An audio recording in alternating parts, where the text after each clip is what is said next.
പ്രിയപ്പെട്ട അധ്യക്ഷൻ, നമ്മുടെ പ്രിയങ്കരനായ MLA അഡ്വക്കേറ്റ് ആന്റണി രാജു, വേദിയിലിരിക്കുന്ന ഇതിൻ്റെ ഭാരവാഹികളായ പ്രവീൺ, മൻസൂർ, ജ്യോതികുമാർ, വിജയകൃഷ്ണൻ ഉൾപ്പെടെ വേദിയിലും സദസ്സിലുമുള്ള ബഹുമാന്യരെ, പ്രിയപ്പെട്ട സഹോദരി സഹോദരന്മാരെ, cable TV operators association Kerala vision എന്ന പേരിൽ രൂപാന്തരപ്പെട്ട് ആ കൂട്ടായ്മയുടെ സംസ്ഥാന കൺവെൻഷനാണ് ഇന്ന് ചേരുന്നത്. ഞാൻ വിചാരിച്ചു നിങ്ങളങ്ങനെ 10 മണിക്ക് തുടങ്ങുന്ന കമ്പനി അല്ല എന്നാണ്. നിങ്ങളെ അണ്ടർ എസ്റ്റിമേറ്റ് ചെയ്തു. പക്ഷേ വളരെ ഓർഗനൈസ്ഡായ സംഘടന എന്നതിൻ്റെ സൂചനയാണ് കൃത്യം 10 മണിക്ക് തന്നെ ഇത് തുടങ്ങാൻ സാധിച്ചത്. ഞാൻ നേരത്തെ റെഡിയായിരുന്നു. പിന്നെ സംഘാടകന്മാർ ഞാനൊക്കെ വന്ന് ബുദ്ധിമുട്ടുണ്ടാകുന്നതുകൊണ്ടാണ് ഞാൻ അവിടെ തന്നെ ഇരുന്നത്, വീട്ടിൽ തന്നെ. പക്ഷേ ഞാനല്പം വൈകിയതുകൊണ്ട് നിങ്ങളുടെ ജനറൽ കൺവീനർ നല്ല ദൈർഘ്യമുള്ളൊരു സ്വാഗത പ്രസംഗം നടത്താൻ കഴിഞ്ഞു എന്നുള്ളതാണ്. ഈ വിഷയങ്ങളൊക്കെ വളരെ വിശദമായി തന്നെ അദ്ദേഹം പ്രതിപാദിച്ചു. കേരളത്തിലെ ചെറുകിട കേബിൾ ഓപ്പറേറ്റർമാർ യഥാർത്ഥത്തിൽ ഈ ചെറുകിട കേബിൾ ഓപ്പറേറ്റർമാരായിരുന്നു എൻ്റെയൊക്കെ വീട്ടിൽ ഇത്തരം കേബിൾ കണക്ഷൻ നൽകിയത്. കാലക്രമേണയാണ് ഈ ചെറുകിടക്കാരെല്ലാം മർജ് ചെയ്തുകൊണ്ട് ഒരു സംഘടനയായി മാറുകയും ഇന്നത് രാജ്യത്ത് തന്നെ 5ാമത്തെ ഒരു സംഘടനയായി മാറുന്നു. 30 ലക്ഷത്തോളം വീടുകളിൽ ഇതിൻ്റെ കണക്ഷൻ, 9 ലക്ഷത്തോളം ബ്രോഡ്ബാൻഡ് കണക്ഷൻ, 50,000 പേർ ജോലി ചെയ്യുന്ന ഒരു മഹാപ്രസ്ഥാനമായി ഇന്നത് വളർന്നു എന്നുള്ളതാണ്. അത് ചെറിയ കാര്യമല്ല. ചുരുങ്ങിയ കാലം കൊണ്ട് 50,000 പേർക്ക് ഡയറക്റ്റും അതിലേറെ പേർക്ക് ഇൻഡയറക്റ്റുമായി ജോലി ചെയ്യാൻ സാധിക്കുന്നൊരു സംവിധാനമായി ഇത് മാറി. ഇത് ഇനിയും ശക്തിപ്പെട്ട് മുന്നോട്ട് പോകണം. ഞാൻ ഒന്നേ പറയുന്നുള്ളൂ, ഇങ്ങനെ തന്നെ നിന്നിട്ടില്ലേ സംഗതി പോക്കാണ്. ഓർഗനൈസ്ഡായി ഇതുപോലെ ചിട്ടയോടെ ശക്തമായി നിന്നില്ലെങ്കിൽ മലവെള്ളപ്പാച്ചിലിൽ നിങ്ങൾ ഒലിച്ചു പോകും.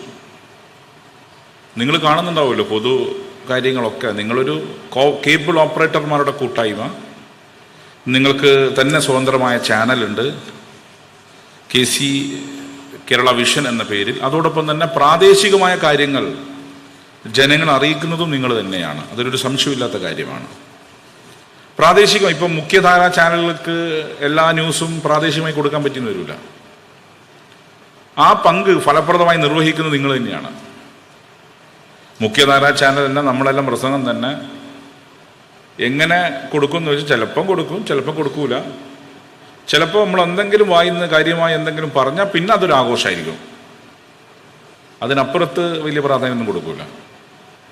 എന്നാൽ നിങ്ങൾ നാട്ടിലെ ചെറു സംഭവങ്ങൾ പോലും പൊതുസമൂഹത്തെ അറിയിക്കുന്ന ആളുകളാണ്. പൊതുസമൂഹത്തെ ചെറിയ സംഭവങ്ങൾ പോലും, നാട്ടുമ്പുറത്ത് നടക്കുന്ന ചെറിയ കൾച്ചറൽ ഇവൻറ്റ്സ്, നാട്ടുമ്പുറത്ത് നടക്കുന്ന ഉദ്ഘാടനങ്ങൾ, നാട്ടുമ്പുറത്ത് നടക്കുന്ന ചെറിയ ചെറിയ സംഭവങ്ങൾ, ഇതെല്ലാം പൊതുസമൂഹത്തെ അറിയിക്കുന്നത് ഇത്തരം പ്രാദേശിക ചാനലുകളാണ്. അതോടൊപ്പം ഈ കേബിൾ നെറ്റ്വർക്ക് ഇതൊരു വലിയ സംവിധാനമായി മാറി. നിങ്ങളില്ലെങ്കിൽ ആലോചിച്ച് നോക്കിയാൽ എപ്രകാരമാണോ വൈദ്യുതി ഇല്ലാതെ നമുക്ക് നിൽക്കാൻ സാധിക്കാത്തത്, അതുപോലെ നിങ്ങളില്ലെങ്കിൽ ഇപ്പോൾ നിൽക്കാൻ കഴിയുന്ന ഒരു ഫാക്റ്റാണ്. ചാനലാണ് നിൽക്കാൻ പറ്റുമോ? നിങ്ങളല്ലേ ആളുകൾ വീട്ടിലെത്തിക്കുന്നത്. നിങ്ങൾ ഒരു ദിവസം പണിമുടക്കിയാൽ അത് നല്ല എഫക്റ്റ് ഉണ്ടാക്കി. എന്ന് വെച്ചാൽ നാളെ പണിമുടക്കണം എന്നെല്ലാം പറയുന്ന കേട്ടാ. അത്രമാത്രം കേരളീയ സമൂഹത്തിനകത്ത് സ്വാധീനം ചെലുത്താൻ സാധിക്കുന്ന ഒരു ഗ്രൂപ്പായി നിങ്ങൾ മാറി എന്നുള്ളതാണ്. ജനങ്ങളെല്ലാം ആശ്രയിക്കുന്നത് നിങ്ങൾ തന്നെയാണ്. ഇപ്പോൾ വൈദ്യുതി പോയാൽ നമ്മൾ ഉടൻ തന്നെ വിളിക്കും ഇലക്ട്രിസിറ്റി ഓഫീസിലേക്ക്, അല്ല കറണ്ടില്ല കേട്ടോ, അപ്പോൾ ഉടൻ തന്നെ വന്ന് റീഇൻസ്റ്റേറ്റ് ചെയ്ത് തരും. രണ്ടാമത് വിളിക്കുന്ന ആരെയാ? നിങ്ങളെയാണ്. അല്ല കേബിൾ കണക്ഷൻ കട്ടായിരിക്കുകയാണ് കേട്ടോ, അത് നിങ്ങൾ റീഇൻസ്റ്റേറ്റ് ചെയ്യാം. പക്ഷെ നിങ്ങൾക്ക് ടോൾ നമ്പർ ഉണ്ടോ എന്ന് എനിക്ക് അറിഞ്ഞൂടാ. വൈദ്യുതികൾ ഇപ്പം നമ്മൾ കണക്ഷൻ കട്ടായി കഴിഞ്ഞാൽ തന്നെ നമ്മൾ വിളിച്ച് ടോൾ നമ്പറിൽ വിളിക്കാം, KCB ഓഫീസിൽ വിളിക്കാം, ഉദ്യോഗസ്ഥരെ വിളിക്കാം. പക്ഷെ നിങ്ങൾ നമ്മൾ ഡയറക്റ്റാന്ന് തോന്നുന്നു. ഇതൊരു സിസ്റ്റം എല്ലാ ഓഫീസ് അതിനൊക്കെ തോന്നുന്നൊരു സ്റ്റേറ്റ് തലത്തിൽ ഇപ്പോൾ സയൻസ് ആൻഡ് ടെക്നോളജി പുരോഗതി പ്രാപിച്ച് മുന്നോട്ട് പോകുന്ന കാലം. അപ്പോൾ അവിടെയും നിങ്ങൾക്ക് ഈ ടെക്നോളജി ഉപയോഗിച്ചുകൊണ്ട് നിങ്ങൾക്ക് ഒരു ടോൾ നമ്പർ ഉണ്ടാക്കാൻ പറ്റുമെന്ന് വിദഗ്ധന്മാരും ആലോചിച്ച് രൂപം ഉണ്ടാക്കണം. കേരള വിഷൻ ഉണ്ടെന്നാണ് ഇതിൻ്റെ പ്രവീൺ ഇവിടെ സൂചിപ്പിച്ചത്. ഏതായാലും നല്ല കാര്യമാണ്. അപ്പോൾ ആ നിലയിലേക്ക് ഇത് മാറണം. കാരണം ജനജീവിതത്തിൽ ഏറ്റവും അനിവാര്യമായതാണെന്ന് വിവരങ്ങൾ അറിയാന്നുള്ളത്.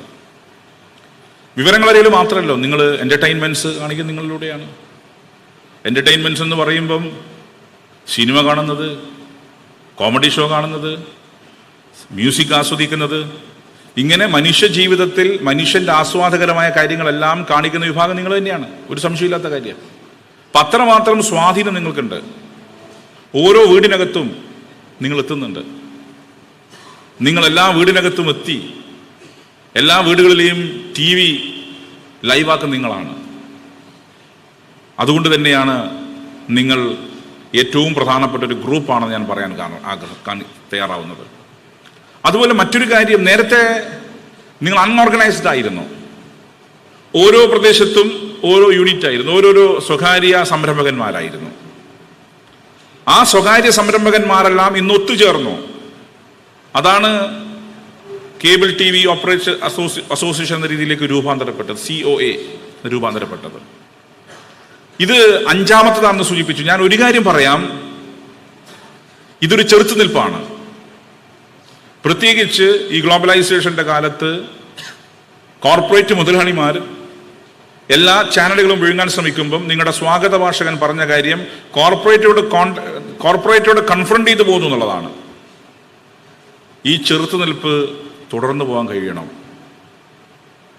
കാരണം കേരളം പോലുള്ള സംസ്ഥാനത്ത് വളരെ ഡിസൈസീവായ ഗ്രൂപ്പാണ് നിങ്ങൾ മനസ്സിലായാൽ, നിങ്ങളൊരു ഡിസൈസീവാണ്, തീരുമാനമെടുക്കുന്നതിൽ വളരെ നിർണായകമാണ് എന്ന് കണ്ടെത്തിയാൽ നിങ്ങളെ വിഴുങ്ങാനും നിങ്ങളെ പ്രലോഭനങ്ങളുടെ വഴിപ്പെടുത്താനും ശ്രമം നടക്കും.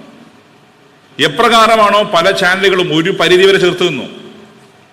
ഇപ്പോൾ നമുക്കറിയാം, പല ദേശീയ ചാനലുകളും ഒരു ഘട്ടം വരെ പ്രതിരോധിച്ചു. പക്ഷേ രക്ഷയില്ല നിന്നപ്പോൾ അവരൊന്ന് സറണ്ടർ ചെയ്തു. കോർപ്പറേറ്റുകൾ വിഴുങ്ങി. അതുപോലെ കോർപ്പറേറ്റുകൾ, അംബാനിയെ പോലുള്ള ആളുകൾ, അവരൊക്കെ ചാനലുകൾ ഇങ്ങനെ വാങ്ങിക്കൊണ്ടിരിക്കുകയാണ്. അപ്പം അങ്ങനെ വരുമ്പം ഈ കോർപ്പറേറ്റ് മുതലാളിമാർ പ്രലോഭനങ്ങൾക്ക് കാണിച്ച് നിങ്ങളെ വിഴുങ്ങാൻ ശ്രമിക്കും. ആ സമ്മർദ്ദങ്ങൾക്ക് വിധേയമാവാതെ ചെറുത്തുനിന്ന് പോകാൻ നിങ്ങൾ കാവണം എന്നാണ് എനിക്ക് സൂചിപ്പിക്കാനുള്ളത്.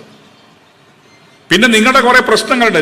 പ്യൂർ എക്സ്ക്ലൂസീവ്ലി വിഷയങ്ങൾ ചർച്ച ചെയ്യാൻ ഇവിടെ ഇപ്പോൾ അധ്യക്ഷൻ ഒന്ന് രണ്ട് കാര്യം പരാമർശിച്ചു പോയി. ഈ കോൺഫറൻസ് തന്നെ എക്സ്ക്ലൂസീവായി നിങ്ങളുടെ പ്രശ്നങ്ങൾ ചർച്ച ചെയ്യണം. നിങ്ങൾ നേരിടുന്ന ലൈവായ ഇഷ്യൂസ് എന്താണ്, ആ ലൈവായ ഇഷ്യൂസ് ചർച്ച ചെയ്ത് അതിനകത്ത് പ്രയോറിറ്റി ഉണ്ടാക്കി ആ പ്രയോറിറ്റികൾ എങ്ങനെ പരിഹരിക്കാം, അതിൽ സർക്കാരിനകത്ത് എങ്ങനെ സമ്മർദ്ദം ചെലുത്താം തുടങ്ങിയ കാര്യങ്ങൾ ഡിസ്കസ് ചെയ്യണം. സർക്കാർ പൊതുവിൽ പോസിറ്റീവ് ആയിരിക്കും എന്നാണ് വിശ്വസിക്കുന്നത്. കാരണം നിങ്ങൾ വളരെ പ്രധാനപ്പെട്ട ഒരു വിങ് ആണെന്ന പൂർണ്ണ ബോധ്യം എനിക്കുള്ളത് കൊണ്ട് ഏതെങ്കിലും തരത്തിൽ സർക്കാർ നിങ്ങൾക്കെതിരെ നിലപാട് സ്വീകരിക്കുന്നത് എനിക്ക് തോന്നുന്നില്ല. അപ്പം അതുകൊണ്ട് നിങ്ങൾ ശക്തമായി തന്നെ നിങ്ങളുടെ വിഷയങ്ങൾ ചർച്ച ചെയ്യണം. നേരത്തെ ഒരു ലൈൻ പറഞ്ഞു KSEBയുമായി ബന്ധപ്പെട്ട വിഷയം. ഞാൻ നിങ്ങളുടെ റിപ്പോർട്ടിനകത്ത് ഞാൻ വായിച്ചു, KSEB വിഷയമുണ്ട്. രണ്ടുപേർക്കും, KSEBക്കും നിങ്ങൾക്കും തട്ടുകടില്ലാതെ അങ്ങനെ പോവാം. അതാണ് ഡിസ്കസ് ചെയ്യേണ്ടത്. അല്ലാതെ വൺ സൈഡഡ് ആയി പോരുത്. കോർപ്പറേറ്റുകളെ പോലെ എക്സ്ക്യൂസ് ചെയ്തു പോക്കല്ല.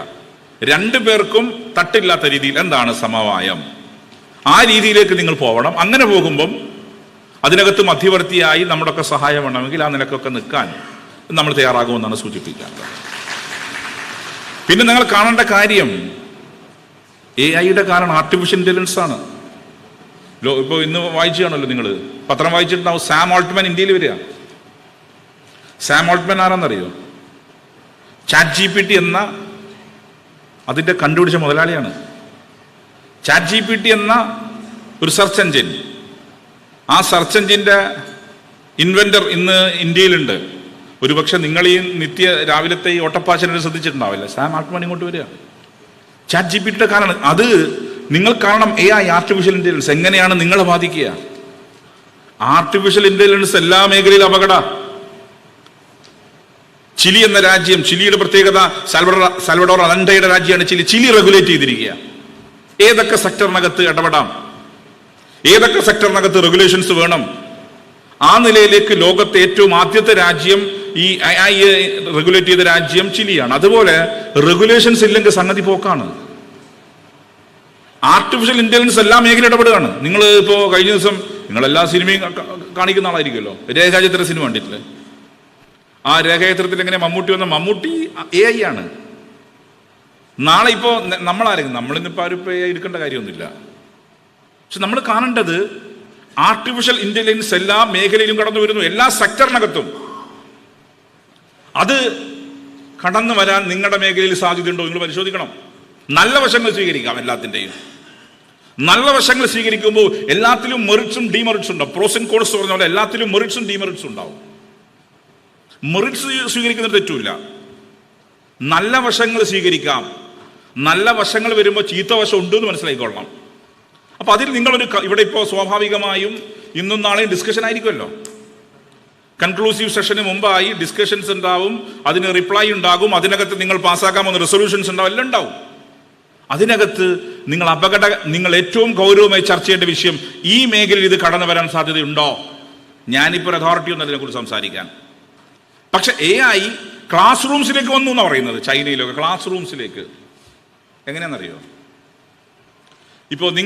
ഞാൻ ഈ കോൺഫറൻസ് സംസാരിച്ചുകൊണ്ടിരിക്കുകയാണ്. AI വേണേൽ ഉപയോഗിച്ച് എന്താ സംഭവിക്കുകയെന്നറിയോ? AI ഉപയോഗിക്കുമ്പം ഈ കോൺഫറൻസിനകത്ത് നിങ്ങൾക്കൊക്കെ വേണം ഒരു ഹെഡ് ബാൻഡ് തരാം. ഹെഡ് ബാൻഡ് ഇട്ട് നിങ്ങൾ ഇരിക്കുന്നു ഇങ്ങനെ കോൺഫറൻസിൽ.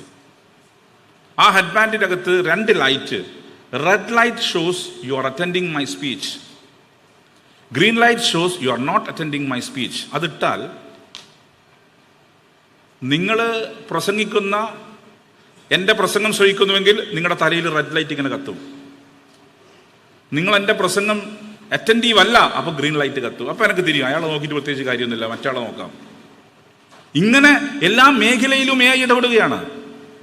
AI എപ്രകാരമാണോ ക്ലാസ് റൂമിലേക്ക് വന്നത്, അതാണ് ചൈനയിലൊക്കെ ഉപയോഗിച്ചുകൊണ്ട് പറയുന്നത്. ടീച്ചർ എന്ത് ചെയ്യും, ഒപ്പം തന്നെ കേക്ക് എന്ന് പറയും.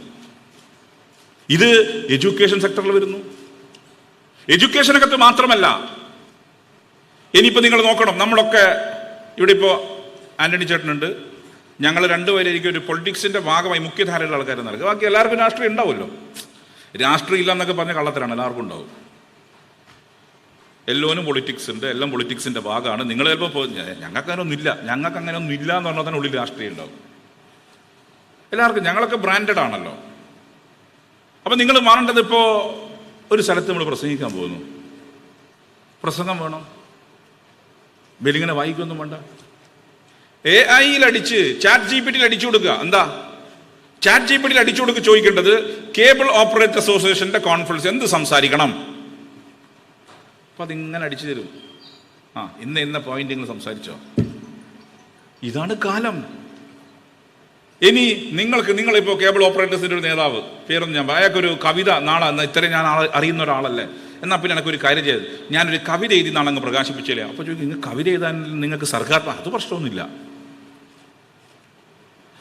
അപ്പോൾ ചിലർ പറയും എനിക്ക് സർഗാത്മകതയൊന്നുമില്ല. എന്നാലും ചിലർ വന്ന് പൊക്കിയടിക്കുമല്ലോ. അങ്ങനെയാണല്ലോ കാലം, അങ്ങനെയാണല്ലോ. നിങ്ങളൊരു സ്ഥാനത്തൊക്കെ ഇരുന്ന് ഇങ്ങനെ പൊക്കി പോകുന്നേരം ആൾ മെല്ലനെ വരിക, എന്തെങ്കിലും ഇറക്കണ്ടേ, അങ്ങനെയാ ഫസ്റ്റ് വരെ, എന്തെങ്കിലും ഇറക്കണ്ടേ. അപ്പോൾ എന്താ ഇറക്കണ്ടേ, നമുക്ക് വേണമെങ്കിൽ ഒരു കവിതാ. അപ്പോൾ ഞാൻ കവിതയൊന്നും എഴുതൂലല്ലോ, അത് സാരമില്ല, ഞാൻ നോക്കിക്കോളാം.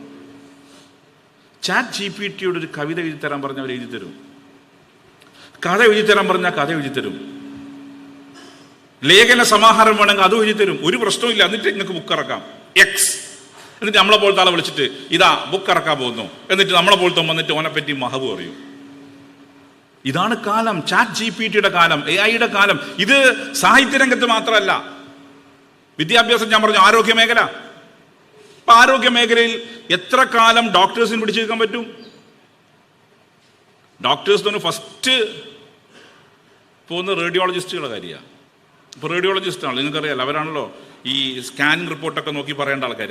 ഞാൻ ഒരു ഡോക്ടറെ കണ്ടു പറഞ്ഞു, ഇത് ശക്തിപ്പെട്ട ഫസ്റ്റ് നമ്മൾ പണിയില്ലാത്ത ആളായിട്ട് മാറും. കാരണം നിങ്ങൾക്ക് തന്നെ ഇതിൻ്റെ റിപ്പോർട്ട് നോക്കി അടിച്ചു കൊടുത്താൽ അതിന് വിവരം വരും, ഇത് ഇന്ന രോഗമാണ്, അപ്പം അതുകൊണ്ട് ഇന്ന ട്രീറ്റ്മെൻറ്റ് എടുക്കാം. ഇനി ഇവിടെ നിങ്ങൾ ഇരിക്കുന്നിങ്ങനെ, നിങ്ങളിങ്ങനെ ഇരുന്നിങ്ങനെ പ്രസംഗം കേൾക്കാം, പെട്ടെന്നൊരു അസ്വസ്ഥത, നിങ്ങൾ AI-യിൽ അടിച്ചു കൊടുക്കും, ചാറ്റ് GPT-യിൽ അടിച്ചു, എനിക്ക് ഇങ്ങനെ ഒരു വയറിനൊരു അല്ലെങ്കിൽ തലവേദന പോലെ, എന്താ കുടിക്കേണ്ടത്, മരുന്ന് പറഞ്ഞു തരും. ഇങ്ങനെ മനുഷ്യ ജീവിതത്തിന്റെ എല്ലാ ഘട്ടങ്ങളെയും AI സ്വാധീനിക്കുന്ന കാലമാണിത്. അങ്ങനെ കാലം. ഇതിന്റെ പോസിറ്റീവ് ഉണ്ട്, പോസിറ്റീവ് സൈഡ് സ്വീകരിക്കാം, പക്ഷെ നെഗറ്റീവ് സൈഡ് കൂടിയുണ്ട്. ആ നെഗറ്റീവ് സൈഡിനെ ഇല്ലാതാക്കണമെങ്കിൽ വി നീഡ് റെഗുലേഷൻ. ആ റെഗുലേഷനെ കുറിച്ചുള്ള ചർച്ചകൾക്കാണ് നമുക്ക് നേതൃത്വം കൊടുക്കേണ്ടത്. അതുകൊണ്ട് നിങ്ങൾ വിചാരിക്കണം നമ്മളൊന്നും ആരും കൈവെക്കാൻ പോകുന്നത്, നിങ്ങളടുത്തും വരും. അതിന് നിങ്ങൾ ഇത്തരം എക്സ്പേർട്സിനെ വിളിക്കണം. I am not an expert. നിങ്ങളൊരു എക്സ്പേർട്ടിനെ വിളിക്കുക. ഈ സെക്ടറിനകത്ത് വരാൻ നിങ്ങളും പഠിക്കണം. ഇതൊക്കെ വെറും കണക്ഷൻ കൊടുക്കലും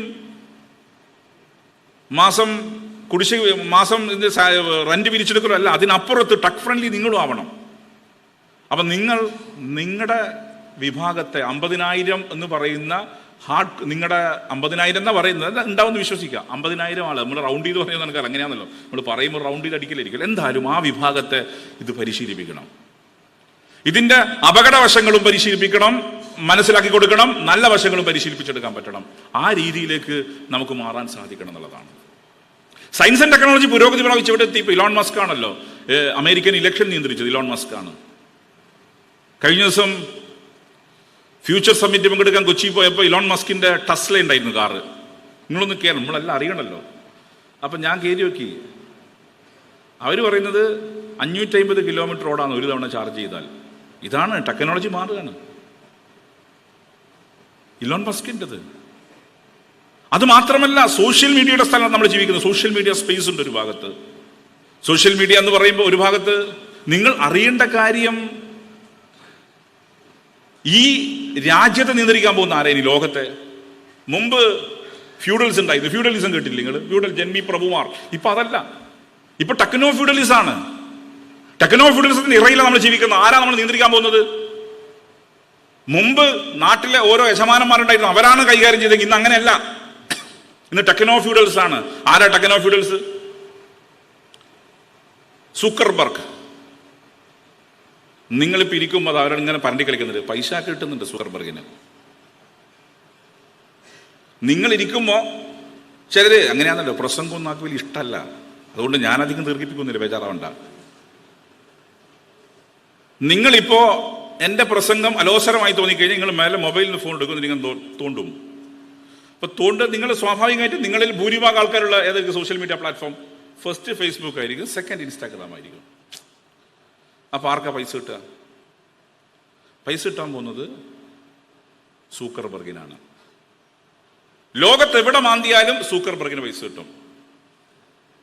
ലോകത്തിന്റെ ഏത് കോണിലിരുന്ന് നിങ്ങൾ തോണ്ടിയാലും പൈസ കിട്ടാൻ പോകുന്ന സൂക്കർബർഗിനാണ്.